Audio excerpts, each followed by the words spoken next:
So the iPhone 15 has just officially came out. And so this is going to be a quick little guide on how to use your brand new iPhone 15. It's a beautiful iPhone, and I'm sure you're going to have a great time using it. Now, these iPhones come out in a few different sizes, but these are the 15 and 15 Plus. The 15 Pro has a few more features that I'm going to make a separate video about.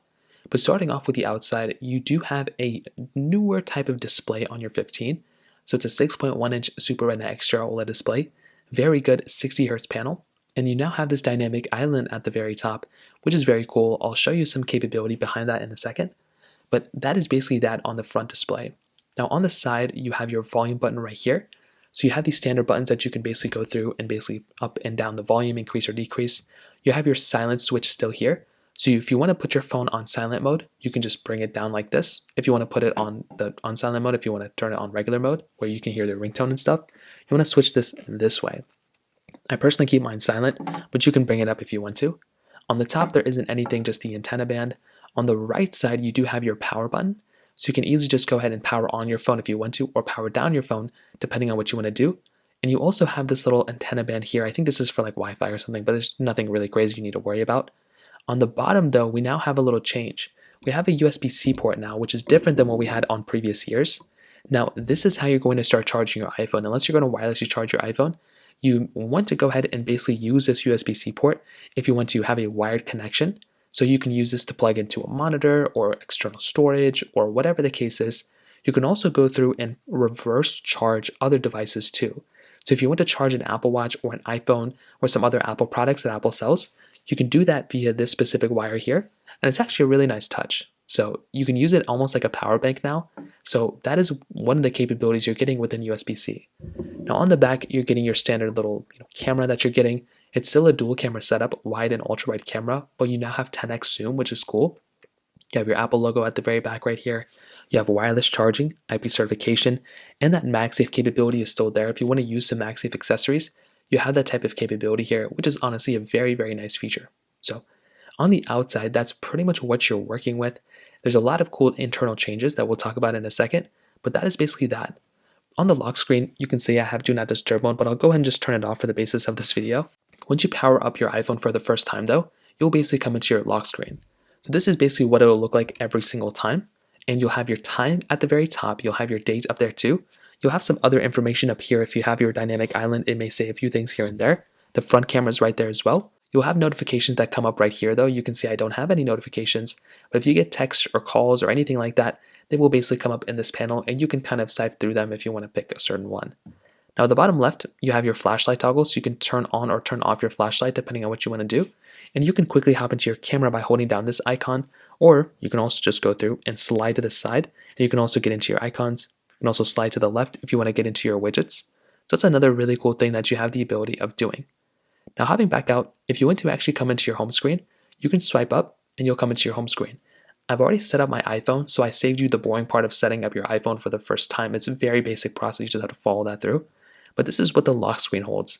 All of your applications, all your widgets, everything will basically be on this panel, or they will be on this panel. You can go through and you can edit this whichever way you want to. There's not like unlimited ways to edit, but basically how this works is the top will always stay consistent. You'll always have your time and your Wi-Fi and all this other stuff at the very top. Your home screen, this is where your app icons are. You can change them, you can delete apps. I'll show you how to do that in a second. But you have your dock in the bottom. This is basically consistent. So no matter what page you're at, you can go ahead and basically see your dock. Now, a few things to keep in mind. If you want to move an application around from your dock or wherever, all you have to do is hold down on an application and you'll get into this panel, and you can move it around just by holding it down, and you can move it to a different page, just like how I'm doing it right here. So if you want a certain application on a certain page, you can drag and drop it there. If you want it at the dock, you can drag and drop it to the dock. Or if you want to go ahead and put it into a folder, you can go ahead and just drag and drop it over a certain application and drag it into that type of app. You can also just drag it outside of here like that. Now when you hold down on an application for the first time you get into this thing, you can remove an application, and you can have these little quick toggles here too that will give you more access within those apps. To delete an app, you click remove app and you can delete the application if you want to, or you can swipe all the way to the end right here and you'll get into your Apple library. These are all the applications that you have inside of your specific Apple or your iPhone. I was about to say Apple Watch. I don't know why I keep saying Apple Watch today. But you can scroll through this whole entire specific list of all the apps that you have on your iPhone, and they'll basically be available right there. Now, if you swipe up, that'll basically kind of give you a little gesture of coming home. If you're within the home screen, you can swipe up from the bottom to get into your basically the home page. But if you're inside of an application, basically, let's say we go inside of our app store. If you want to go back home, you want to drag this bar at the bottom to basically come back home. So it's almost like you're flicking the application out. So if you're inside of health, you can just hop out of it just going on here. If you're in settings, you can hop out of it just by swiping up. And that's one thing to kind of get used to, is to swipe up and out of the application. That is basically how you get outside of the app to go back to your home screen. Now, the other thing is, if you have a lot of applications open, you may want to go ahead and start removing applications in the background. So to do this, what you want to do is you want to kind of drag this bar, but stop when you feel that vibration. So drag, and when you feel that little vibration going, or if you don't feel it, you can just swipe to the side like this until you see like other applications. You can let go, and you'll see all the apps that you basically had open in the background. Now, you don't have to do this, but what I'd recommend doing every once in a while is to swipe up and just kind of remove some of the applications here and there. So you don't have to do this if you don't want to, but I'd probably recommend doing it. It kind of keeps your iPhone a little clean, a little bit more organized. But what you can also do is if you have multiple different applications open, you can swipe between the two applications. So you can swipe between all the apps that you have in the background just by dragging this bar at the very bottom and just going like this. So if you're copying and pasting, if you're reading something from two different apps or whatever, you can do that straight from this panel right here, which is honestly a very nice touch as well. And that's another option that you have too. So that's another thing to kind of keep in mind here as well. Now hopping back out, at the very top, you'll basically see your time. Now if you drag from the very top, you basically come back into a panel that looks just like your lock screen. So this is where if you want to see notifications or other things, you'll basically see these types of options here. Swiping back up though, if you swipe down from the top right corner, you'll get into your control center. Now this is basically where all of your little toggles will basically be housed at. So at the very top left, you'll see a little option for airplane mode, cell, Wi-Fi, and Bluetooth. If you hold down this option, you basically come into a little bit more connection settings. So without coming into your settings application in general, you can just come here and see them all there. If you're playing a song or a video, that video or song will be played and you can actually access it by just tapping on that specific panel there. You can turn on or off your auto rotate. Your screen mirroring option is right here. Your focus mode, if you want to turn on or off do not disturb mode, you have that type of option here too. But also, you have your flashlight toggle and other toggles here that you can mess around with in the settings, which I'll show you how to do that. You have your brightness toggle here too. If you hold down on this, you can increase or decrease your brightness by literally just dragging and dropping this down or up, depending on what you want to do. Same exact thing for sound. If you want to, you can increase sound or decrease sound by clicking here.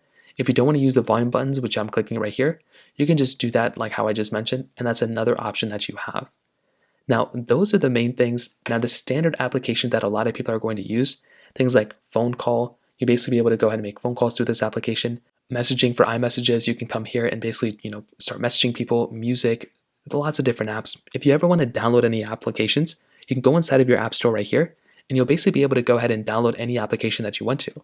So whatever apps are available, you can download them here, which is really cool. Now there's some little toggles that if you actually click on, the dynamic island at the very top will basically enable. Now sometimes it works, sometimes it doesn't. I don't know why. Sometimes it's a little glitchy, it's a little weird, but sometimes the dynamic island will give you a little prompt and you can actually click on it to get more information. So it definitely just depends on which app is giving you notifications, but that is a really cool thing that you have, which is really awesome. Now, within the settings application, this is a very important application I'd recommend getting used to. So for one, you have the standard information like your iCloud information at the very top. You'll have your Wi-Fi, cell connections, all this stuff that you had in the quick toggles from above. And these panels are some that I don't really mess with too much, but things like focus mode and screen time and notifications, those are some really big ones. But the biggest setting I probably use the most is general. So within general, there's a lot of stuff here. If you click on about at the very top, this is just information of your iPhone. So it tells you your iPhone model, software update you're on, all this other stuff. So it's probably good to kind of get used to this type of information, just kind of have it in your specific possession. Now you have all these other options here too, iPhone storage, so much other stuff. But a big thing is software update.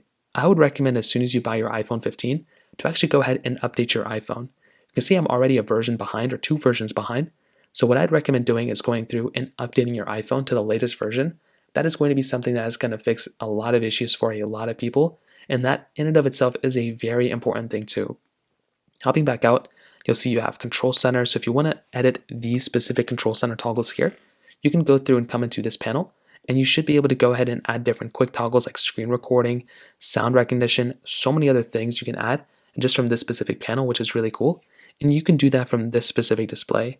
Display and brightness also gives you a few more options if you want to. You can turn on light or dark mode, enable text size or bold text. You can also change night shift and so many other things. So you have that type of capability there too, which is honestly very awesome. And there's lots of other options here like standby mode now that we have within our iPhone 15. Very cool feature. I'm very happy that we have this type of capability too. We have our App Store, so many other options, in-app settings for a lot of different panels, so many other things here too. So what I would recommend doing is just kind of going through your settings application and just kind of getting used to the panels, getting used to everything, getting used to the feeling of having an iPhone. If you're coming from a different iPhone from before, it should be pretty basic, pretty easy setup.